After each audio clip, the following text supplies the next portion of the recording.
Hello trader and investor, फिर से स्वागत है एक और नए वीडियो में। हमको ये तय करना पड़ेगा कि साल भर तक घर में कोई भी फंक्शन हो, कोई भी कार्यक्रम हो, हम सोने के गहने नहीं खरीदेंगे। जैसे आजकल जो विदेशों में शादियों का, विदेशों में घूमने का, विदेशों में वैकेशन पर जाने का मिडिल क्लास में कल्चर बढ़ता जा रहा है। क्या होगा अगर एक साल तक इंडियंस सोना खरीदना बंद कर दे और दूसरा छुट्टियों पे जाना बंद कर दे, जैसे कि दुबई चला गया, कोई अमेरिका चला गया या यूरोप चला गया। सुनने में बहुत अजीब लगता है ना, मुझे भी लगा था। पर जैसे कि आपने वीडियो में देखा कि मोदी जी ने जो भाषण दिया उसमें उन्होंने बोला कि गोल्ड ना खरीदे एक साल तक। तो ये जो भाषण था इसने मार्केट में एक नई डिबेट छेड़ दी है। अगर इंडिया की सब जितनी भी पब्लिक है ये दो चीज जो कि गोल्ड खरीदना, फॉरेन ट्रिप पे जाना एक साल के लिए बंद कर दे। जैसे कि आपको मालूम है कि जैसे कि अपना गोल्ड जो है वो कोई मेटल नहीं है इंडियंस के लिए, वो एक कल्चर का हिस्सा है। क्योंकि हमारे जो भी मैरिजेस होती है वो सब में सोना खरीदते हैं लोग, तो एक कल्चर का हिस्सा बना हुआ है गोल्ड हमारा। और फॉरेन ट्रिप पे तो लोग जाते ही है कभी कभी। तो इसका सबसे बड़ा जो फायदा होगा वो किधर होगा, कहाँ होगा? तो जवाब जो है ना वो क्या है मालूम है? वो हमारी जेबों पे होगा, और मेन इंडियन स्टॉक मार्केट पे। तो आज की इस वीडियो में हम मोदी जी का जो इकोनॉमिक गेम प्लान है उसका हम डिकोड करेंगे और समझेंगे कि जो पैसा इंडियंस का रोका जा रहा है वो अगर स्टॉक मार्केट में आता है तो वो किस तरह की मैसिव रैली ला सकता है। और जो हमारा निफ्टी, बैंक निफ्टी है, वो कौन से हाई पे जा सकते हैं। और साथ में देखेंगे कि जो बहुत सारे सेक्टर्स है उसमें कौन से सेक्टर है जो सबसे ज़्यादा भागेंगे अगर रैली आती है तो। पर जैसा हमको दिख रहा है कि पिक्चर इतनी लाइट है और क्लियर है वैसी है नहीं, इसके बहुत सारे डार्क साइड्स भी है। अगर सच में इंडियंस ने गोल्ड लेना बंद कर दिया और इंडिया में इन केस गोल्ड बैन हो गया तो ये हमारे देश में बहुत बड़ी तबाही भी ला सकता है। तो इसी चीज़ को हम लॉजिक और साइकोलॉजिकल तरीके से समझेंगे। तो वीडियो को एंड तक ज़रूर देखना और चैनल को सब्सक्राइब करते हुए जाना। तो हम प्रॉब्लम देखते हैं कि प्रॉब्लम क्या है। यहाँ मोदी जी को प्रॉब्लम नहीं है किसी से कि कोई गोल्ड खरीद रहा है या नहीं खरीद रहा है। क्योंकि हम अगर जब हमारा धनतेरस होता है या किसी की शादी होती है तो उसमें सबसे ज़्यादा जो रोल होता है वो गोल्ड का होता है, क्योंकि सब गोल्ड ज़्यादा खरीदते हैं वो टाइम पे। तो जो सोना होता है वो हमारे इंडिया में नहीं उगता, ना ही हमारे इंडिया में माइनिंग होती है। तो जो सोना जो होता है वो एक्चुअली में बाहर से इम्पोर्ट किया जाता है। जैसे कि आप देख सकते हो कि हमारा जो इंडिया है वर्ल्ड का सेकंड लार्जेस्ट गोल्ड कंज्यूमर और इम्पोर्टर है, जो कि अराउंड 700 टू 800 टन जो होता है एनुअली मंगाया जाता है बाहर से। तो उसकी जो टोटल जो कॉस्ट होती है ना वो अप्रोक्स $72 बिलियन की होती है, जो कि बहुत ज़्यादा होती है। जब हम ये जो पैसा है जो $72 बिलियन है, कभी सोचा है जो 700 से 800 टन जो गोल्ड आ रहा है और ये $72 बिलियन का जो हम कॉस्ट दे रहे हैं बाहर, तो ये जाता कहाँ से है? वो एक्चुअली में जो हमारा जो रिजर्व में जो डॉलर है ना हमारे पास जो पड़े हुए हैं वो एक्चुअली में बाहर जाता है, जिसकी वजह से जो रुपी है, रुपी का डेप्रिशिएट भी होता है और हमारे जो फॉरेन रिजर्व करेंसीज जो बोलते हैं हम लोग फॉरेक्स बोलते हैं ना, वो बाहर चला जाता है, जिसकी वजह से हम दूसरे जो इसेंशियल नीड्स जो है वो खरीदने में प्रॉब्लम फेस करते हैं। इसलिए मोदी जी ने बोला कि सोना कम खरीदो क्योंकि वो इम्पोर्ट किया जा रहा है। फॉरेन ट्रिप्स में भी सेम चीज़ है। जैसे कि अभी सपोज मैं बाहर जा रहा हूँ किधर यूके या लंदन, अपना अमेरिका घूमने जा रहा हूँ, तो मैं क्या करूँगा? मैं टिकट बुक करूँगा या बाहर किधर होटल में टिकट बुकिंग करूँगा। तो जो बुकिंग का जो कॉस्ट है वो एक्चुअली में डॉलर में पे होएगा, पर मेरे पास जो रुपी है तो मैं रुपी का क्या करूँगा, कन्वर्ट करूँगा पहले यूएस डॉलर में। तो यूएस डॉलर में कन्वर्ट करने के लिए मेरे को रुपी देना पड़ेगा। तो रुपी जो होगा ना हमारे रिजर्व बैंक में जाएगा और रिजर्व बैंक मेरे को डॉलर देगा और डॉलर क्या होएगा, वो इंडिया से बाहर चला जाएगा, जिसकी वजह से भी डॉलर ड्रेन जो है वो होता है इंडिया से।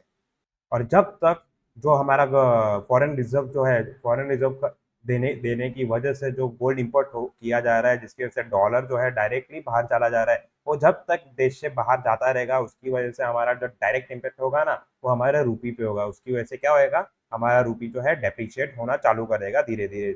मतलब हमारा रूपी जो है वो कमज़ोर होता जाएगा डॉलर के मुकाबले। तो सरकार क्या चाहती है? जो मोदी जी है, मोदी जी अपने भाषण से यही बताना चाहते हैं कि जो हमारा जो डॉलर है, जो फॉरेन रिजर्व है, उसको उसको ऐसा कम ना किया जाए, उसको मेंटेन किया जाए, इसलिए उन्होंने ऐसा बोला है। अब सोचिए कि एक साल तक ये जो 72 बिलियन डॉलर का जो अपना गोल्ड हम इंपोर्ट करते थे बाहर से, अलग अलग कंट्रियों से, जैसे कि स्विट्जरलैंड हो गया या साउथ अफ्रीका हो गया, वहां से इंपोर्ट करते थे। ये जो पैसा है अभी वो बंद हो गया, मतलब हम गोल्ड इंपोर्ट नहीं कर रहे। हम ये जो पैसा है अभी वो इंडिया में ही है, ये डॉलर के इंडिया में ही है। तो अब क्या होएगा? तो ज़्यादा तो जो आम आदमी जो है वो अपना पैसा या तो सेविंग अकाउंट में रखता है, या तो वो एसआईपी कर देता है म्यूचुअल फंड्स में, या तो वो डायरेक्टली शेयर मार्केट में आ जाता है, जिसकी वजह से क्या होएगा? जो हमारा स्टॉक मार्केट में है ना, बूम मिलेगा, बहुत जोरदार वाला बूम। पूरा मतलब बहुत सारी आबादी जो है डायरेक्ट गोल्ड इंपोर्ट ना करते हुए, गोल्ड ना खरीदते हुए हमारे शेयर मार्केट में वो पैसा डालेंगे, तो उसकी वजह से हमारे इकोनॉमी को भी सपोर्ट मिलेगा। अब बात करते हैं सबसे इम्पोर्टेंट पार्ट के बारे में, जो हमारा भी एरिया ऑफ इंटरेस्ट है और आप भी इस चीज़ का वेट कर रहे होंगे, जो कि इसका स्टॉक मार्केट पे क्या इम्पैक्ट होएगा।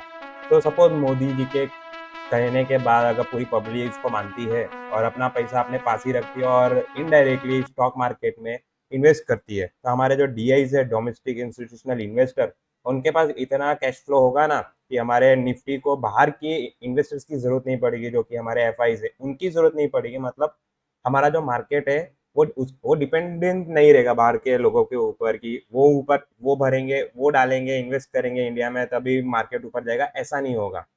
जैसे कि आप देख सकते हो कि जो 24-25 का जो फाइनेंशियल ईयर है, तो उसमें हमारे जो डीआईज ने अप्रोक्सीमेट 6.1 लाख करोड़ का जो इन्वेस्टमेंट किया था, उसके अगेंस्ट में हम देखें कि 1.53 लाख करोड़ जो इन्वेस्टमेंट था वो एफआईज ने निकाल लिया था मार्केट में। मतलब इतना पैसा एफआईज ने मार्केट से निकाल लिया और डीआईज ने इतना डाल दिया। पर ये कब हुआ? जब ये जो भाषण है मोदी का वो नहीं था, फिर भी उसके बावजूद 6.1 लाख करोड़ लोग डाल रहे हैं, मतलब लोग फिर भी इन्वेस्टमेंट कर रहे हैं। तो आप सोचो कि मोदी जी के भाषण के बाद जो 71 बिलियन डॉलर का जो पैसा है वो बाहर नहीं जा रहा है, वो इंडिया में जा रहा है। तो ये जो फिगर है ये कितना बड़ा और हो जाएगा। और आगे और देखें हम लोग कि जो एफआईज अगर लगातार पैसा निकालती भी है तो ये जो आंकड़ा है वो बढ़ेगा। एफआईज का सीधी बात है वो बढ़ेगा अगर पैसा निकाला जाएगा, पर हमारा जो डीआईज है उसका भी पैसा जो है ना वो एट द एंड बढ़ेगा। जो पब्लिक है, हमारी जो इंडियन पब्लिक है, अगर वो पूरा पैसा अपना इन्वेस्ट करती है मार्केट में डीआईज के थ्रू, तो डीआईज के पास जो उनके फंड मैनेजर रहते हैं उनके पास इतना कैश फ्लो होगा, तो वो कंटिन्यूसली मार्केट में डिप्लॉय कर सकते हैं। तो कोई भी ऐसी हैवी पैनिक सेलिंग बाहर से जो आ रही है उसको काउंटर करने के लिए डीएस के पास इतना पैसा रहेगा कि उसको काउंटर किया जा सके और एक स्टेडी बाइंग प्रेशर जो है निफ्टी को ऊपर जाने के लिए सपोर्ट दे सके। अब बात करते हैं, अगर गवर्नमेंट जो बोल रही है कि गोल्ड मत खरीदो, अगर लोग गोल्ड खरीदना बंद कर देंगे और स्टॉक मार्केट में पैसा डालेंगे, तो ऐसे कौन से सेक्टर्स और कौन से स्टॉक है जो इस चीज़ से इम्पैक्ट होएगा? तो सबसे पहला जो हम देखेंगे कि असेट मैनेजमेंट कंपनीज जो होती हैं, जैसे कि हम बात करें आईसीआईसी प्रूडेंशियल, फिर एचडीएफसी एएमसी हो गया, बजाज होल्डिंग हो गई, टाटा इन्वेस्टमेंट कॉर्पोरेशन हो गया, आदित्य बिरला हो गया, यूटीआई एएमसी हो गई। तो ऐसी बहुत सारी और भी कंपनियां हैं, बहुत ज़्यादा फर्क पड़ेगा। और साथ ही साथ हम देखें कि जो डिपोजिटरी होती है एनएसडीएल, सीडीएसएल, या कुछ ब्रोकर्स हो गए, अपना ग्रो हो गया, एंजल वन हो गया, जीरोधा हो गया, तो इनको भी जो है फर्क पड़ेगा। कैसे फर्क पड़ेगा? जब बहुत सारे लोग जो है पैसा डालेंगे हमारा इंडियन स्टॉक मार्केट में, तो पैसा किसके थ्रू डालेंगे? तो उनको म्यूचुअल फंड चाहिए। म्यूचुअल फंड क्या होता है? एएमसी ये जो कंपनियां हैं यही होती हैं। तो ये क्या करेंगी? ये स्टॉक मार्केट में पैसा डालेंगे, तो उनके पास पैसा होना चाहिए, तो लोग इनको क्या पैसा देंगे। तो पैसे आने की वजह से इनके पास है ना कैश फ्लो बढ़ जाएगा, जिसकी वजह से इनका जो एयूएम है ना, असेट अंडर मैनेजमेंट, कितना पैसा वो लोग संभालते हैं ये कंपनियां, वो इंक्रीज हो जाएगा, जिसकी वजह से इनके पास कैश फ्लो बढ़ जाएगा। तो जिसकी वजह से इनका लोग जब इन्वेस्टमेंट करेंगे तो इनका यूजर बेस भी बढ़ जाएगा, तो इसकी वजह से इनको बहुत ज़्यादा फायदा होएगा। और साथ में हम दूसरी साइड बात करें, जैसे मोदी जी ने बोला कि बाहर घूमने मत जाओ, तो लोगों ऐसा तो होएगा नहीं कि लोग घूमने नहीं जाएंगे। घूमने तो जाएंगे पर बाहर नहीं जाएंगे। तो वो कहाँ क्या करेंगे, हमारे इंडिया में बहुत सारी जगह है, जैसे कि हमारा कश्मीर हो गया, घूमने के लिए बहुत अच्छी जगह है। केरला हो गया, गोवा हो गया, लेह हो गया, लद्दाख हो गया, तो बहुत सारी ऐसी अच्छी अच्छी जगह है हमारे इंडिया में भी घूमने के लिए। पर अगर सपोज मेरे को अगर किधर जाना है घूमने के लिए इंडिया में, तो मैं क्या बुकिंग करूँगा सबसे पहले। और सर बुकिंग के में क्या आएगा, मेरा सबसे मेन तो मेरा होटल है रहने के लिए, किधर मैं घूमने जाऊँगा। तो उसके लिए अब हमारे पास भी ऐसी बहुत सारी डोमेस्टिक टूरिज्म कंपनी है जो ये सब प्रोवाइड करती है, जैसे कि हमारे पास हो गई है मेक माई ट्रिप हो गई, इजी माई ट्रिप हो गई। ऐसे बहुत सारी और भी कंपनियां IRCTC की हो गई है, इंडियन होटल हो गया। तो ये सब क्या है, हम हमको बुकिंग करके देते हैं, हमको स्टे का देंगे। तो कोई कोई कंपनी है जैसे IRCTC है, वो भी हमको बहुत अलग अलग, इंडिया में बहुत सारी अलग अलग जगह हमको घुमाती है। अब बात करते हैं इसका साइड इफेक्ट क्या होएगा, इसका ब्लैक साइड क्या है, इसका डार्क साइड जो होता है ना, हर चीज, हर देखो, हर एक चीज के दो पहलू होते हैं, जैसे कॉइन के दो पहलू होते हैं, वैसे ही हर चीज के दो पहलू होते हैं, पॉजिटिव और एक नेगेटिव, सीधी सीधी। तो अगर गवर्नमेंट ऐसा बोली तो एक उसका बहुत अच्छा है कि वो पैसा जो है, जो बाहर जा रहा था हमारा, वो हमारे इंडिया में ही रहते हुए हमारे जीडीपी को, स्टॉक मार्केट में जाके हमारी जीडीपी को सपोर्ट करता है। पर इसका जो साइड इफेक्ट, जो दूसरा पहलू है, वो दूसरा पहलू उसका भी बहुत ज़्यादा डेंजर है। तो उससे क्या क्या है उसमें, तो सपोज गवर्नमेंट अगर बैन करती है, जो पॉसिबल नहीं है मे बी, गोल्ड या सिल्वर को बैन करना इतना आसान तो है नहीं, क्योंकि वो प्रीशियस मेटल है और बहुत सारी चीज़ों में भी बनाने में यूज होता है, मैन्युफैक्चरिंग में। तो गोल्ड एज अ उस पर थोड़ा रिस्ट्रिक्शन लग जाएगा, पर बैन तो नहीं होएगा।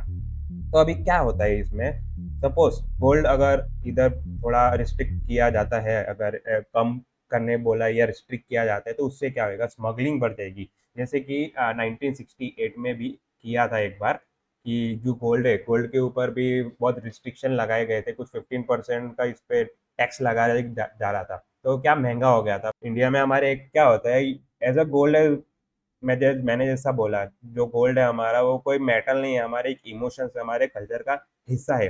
तो लोग जो नॉर्मली है इंडिया में गोल्ड की डिमांड एज इट इज रहेगी रहेगी, बहुत ज़्यादा ही रहेगी डिमांड। तो डिमांड कम नहीं होने वाली। तो डिमांड को फुलफिल करने के लिए लोग क्या करेंगे, दो नंबर से खरीदेंगे, मतलब ब्लैक ब्लैक में खरीदने लगेंगे गोल्ड। जिसकी वजह से क्या होगा, हमारा जो ये जो ब्लैक इकोनॉमी है वो इंक्रीज होना चालू हो जाएगा। जिसकी वजह से क्या होगा, अगर अगर इन केस ब्लैक इकोनॉमी अगर बढ़ती है ना, तो हमारे जीडीपी पे डायरेक्ट उसका इम्पैक्ट पड़ता है। अगर ये तभी होएगा जब गोल्ड अगर बैन, इन केस बैन होता है, रिस्ट्रिक्शन लगेगा, सीधी बात है, कोई नो इशू है उसमें, जैसे टैक्स बढ़ा दिया ऐसा कुछ कंट्रोल करने के लिए। अपन बैन अगर लगाया, तो उसकी वजह से जो गोल्ड गोल्ड की स्मगलिंग है ना, ब्लैक मार्केट में बहुत ज़्यादा इंक्रीज हो जाएगी, जिसकी वजह से हमारी इंडिया की जीडीपी पे बहुत ज़्यादा असर पड़ेगा। जैसे कि आप देख सकते हो ना, 1968 में सेम फिनोमेना हुआ था, जिसकी वजह से ब्लैक मार्केट में गोल्ड स्मगलिंग राइज हो गई थी। अभी ये रहा, जब हमारा गोल्ड इन केस बैन होता है, तो ब्लैक ब्लैक इकोनॉमी को सपोर्ट मिलेगा, जिसकी वजह से वो ब्लैक इकोनॉमी बहुत राइज हो जाएगी। और दूसरा हिस्सा भी है, ये तो ठहरा जो बहुत ज़्यादा पढ़े लिखे अर्बन लोग हैं, पर जो गांव में जो लोग रहते हैं उन पे भी असर पड़ेगा, जो विलेज लाइफ होती है ना, उस पर भी बहुत ज़्यादा असर पड़ेगा, क्योंकि उधर जो फाइनेंशियल लिटरेसी होती है ना, वो बहुत कम होती है। जो नॉर्मली पब्लिक जो शहर में रहते हैं ना, उनके हिसाब से उनके पास बहुत कम फाइनेंशियल लिटरेसी बहुत कम होती है। बहुत सारे गाँव में तो लोगों के पास डीमैट अकाउंट क्या होता है वो भी नहीं मालूम है, इन्वेस्टमेंट क्या होता है वो भी नहीं मालूम है। जैसे शहर के लोग या हमारे से लोग क्या करते हैं, इन्वेस्टमेंट करते हैं, बैंक निफ्टी में इन्वेस्ट करते हैं, कोई ट्रेडिंग करता है। गाँव वाले लोग नॉर्मली नहीं करते, उनके पास ज़्यादा फाइनेंशियल लिटरेसी नहीं होते, वो इन्वेस्टमेंट भी नहीं करते। तो उनके पास बस एक ही चीज़ होती है, गोल्ड। इन्फ्लेशन से लड़ने के लिए गोल्ड ही होता है। जैसे अभी जो गाँव वाले लोग होते हैं ना, उनको ऐसा गोल्ड जो है वो एक इमरजेंसी में आ, लड़ने का हथियार बोल सकते हो आप। जैसे कि हमारा, अगर सपोज मेरे पास कुछ प्रॉब्लम होती है, तो मैं क्या करूँगा, गोल्ड को एज अ गिरवी रख दूंगा। गिरवी कहाँ रखूंगा, उसको भी दुकान चाहिए, तो इधर भी बहुत सारी कंपनियां आती है, जैसे कि हमारे पास मनप्पुरम है, मुथूट फाइनेंस है। ये सब जो कंपनियां है वो एज अ गोल्ड गिरवी रखती है या गोल्ड देती है, दोनों काम करती है। तो इनको क्या, इन अगर गोल्ड बैन होता है, इनको डायरेक्ट इम्पैक्ट इम्पैक्ट आ जाएगा। इम्पैक्ट कैसे आएगा, गोल्ड बैन होता है तो इनका स्टॉक भी क्रैश हो जाएगा, इनके पास गोल्ड नहीं रहेगा, गोल्ड गिरवी, तो गोल्ड के बदले पैसा नहीं दे पाएंगे ना, गोल्ड खरीद पाएंगे लोगों से, गिरवी नहीं रख पाएंगे, बहुत बहुत सारे इश्यूज, प्रॉब्लम क्रिएट हो जाएगा इधर। अगर टोटली गोल्ड पे बैन लगता है तो हमारा जो गोल्ड सेक्टर है वो पूरा टोटली क्रैश हो सकता है। आप देख सकते हैं जैसे कि अगर मैं किधर ज्वेलरी लेने जाता हूँ, मेरे को कुछ ज्वेलरी गोल्ड चाहिए या सिल्वर चाहिए, तो मैं कहाँ जाऊँगा? ज्वेलरी की शॉप पे जाऊँगा। तो अगर गोल्ड या सिल्वर ऐसा कुछ कुछ भी बैन होता है तो ज्वेलरी की जो शॉप्स है ना वो भी बंद हो सकती है, जिसकी वजह से बहुत सारे जो ज्वेलरी शॉप है वो बंद हो जाएंगी। बंद होने की वजह से इंडिया में अनएम्प्लॉयमेंट आ जाएगा। वो दुकान पे जो लोग काम कर रहे थे, जो एम्प्लॉय थे, वो भी बेचारे अनएम्प्लॉयड हो जाएंगे। तो ये बहुत सारे प्रॉब्लम इश्यूज फेस करने पड़ सकते हैं अगर इनके गोल्ड अगर बैन होता है। कंट्रोल करेंगे नो इशू, रिस्ट्रिक्ट करेंगे कोई इशू नहीं, पर बैन हुआ या ऐसा कुछ हुआ तो प्रॉब्लम क्रिएट हो सकती है। तो अभी लास्ट में आते हैं हम हमारे कंक्लूजन पे। एक्चुअली में क्या होता है, जो मोदी जी ने बोला है कि गोल्ड 1 साल तक खरीदना बंद कर दो, क्या नॉर्मली इंडिया में ऐसा हो सकता है? तो आंसर क्या है, नहीं। ऐसा नहीं पॉसिबल है इंडिया में, क्योंकि इंडिया में ऐसा आपको मालूम है कि जो गोल्ड है वो हमारे इमोशन का हिस्सा है, हमारे कल्चर का हिस्सा है। तो नॉर्मली वो बैन होने से रहा, ना ही गवर्नमेंट उसको कभी बैन करेगी। उस पर रिस्ट्रिक्शन जरूर लगा देगी पर बैन पूरी तरह नहीं करेगी। तो सच में, तो एक्चुअली में गवर्नमेंट का प्लान क्या है? तो प्लान क्या है मालूम है? उसको शिफ्ट करना। शिफ्ट इन द केस से क्या होता है, गवर्नमेंट चाहती है कि नॉर्मली जो लोग है वो सॉवरेन गोल्ड बॉन्ड खरीदे। एक सिक्योरिटीज होती है गवर्नमेंट की, आरबीआई की तरफ से होती है, तो वो भी खरीद सकते हैं। या फिर जो नॉर्मल पर्सन है वो एज अ गोल्ड, जो डिजिटल गोल्ड है उसमें इन्वेस्ट कर सकता है। अगर उसमें इन्वेस्ट करता है तो उसको क्या फायदा होएगा? तो सबसे पहला तो उसको, अगर सपोज मैं अगर इन्वेस्ट करता हूँ डिजिटल गोल्ड में, तो डिजिटल गोल्ड क्या मेरे को अगर रिटर्न देता है, मैं उसको बेच सकता हूँ, क्योंकि वो फिजिकल फॉर्म में नहीं है, डिजिटल फॉर्म में है मेरे पास। तो उसका पैसा इंडिया में ही रहेगा हमारा, और जो जो प्रॉफिट मिलेगा मेरे को डिजिटल गोल्ड बेचने से, वो प्रॉफिट मेरे पास रहेगा। और मेरा जो फिजिकल गोल्ड खरीदने की वजह से जो पैसा बाहर जा रहा था वो भी पैसा बाहर नहीं जाएगा। तो एक्चुअली में जो गवर्नमेंट है वो यही चाहती है कि जो हमारा जो पैसा, जो गोल्ड इंपोर्ट करने पे जो पैसा जा रहा था फॉरेन करेंसी यूएस डॉलर के फॉर्म में, वो ना जाए। पर जो नॉर्मल पर्सन जो है वो गोल्ड फिजिकल फॉर्म में ना लेके डिजिटल फॉर्म में भी खरीद सकता है और उसका प्रॉफिट भी मिल सकता है। अभी लास्ट में मैं आपको आपको एक क्वेश्चन पूछता हूँ, क्या सच्ची में 1 साल तक इंडियन सिटीजन जो है वो सोना खरीदना छोड़ सकते हैं? अगर हाँ छोड़ सकते तो मेरे को अपना अपना सबका कमेंट, एक ऑनेस्ट कमेंट मेरे को नीचे कमेंट बॉक्स में डाल दीजिए। आपका क्या सोचना है इस वीडियो के बारे में? क्या फ्यूचर में इसका जो गवर्नमेंट है वो 1 साल तक जो बोल रही है वो इंडियन सिटीजन कर सकते हैं, या फ्यूचर में कभी टैक्स इस पे बढ़ सकता है, या कुछ रिस्ट्रिक्शन लग सकते हैं, या इसका कोई दूसरा साइड जो आंसर है वो निकल के आ सकता है गवर्नमेंट के थ्रू? आपका क्या सोचना है हमको प्लीज़ कमेंट में बताइए। और दूसरी हमारी वीडियोस भी देखिए, और अगर ये वीडियो इन्फॉर्मेटिव लगी हो तो चैनल को सब्सक्राइब भी कर देना। चलो मिलते हैं नेक्स्ट वीडियो में। ये कोई पजल गेम नहीं है जिसे हम सॉल्व करें, ये एक सर्वाइवल गेम है। तो सेव योर कैपिटल।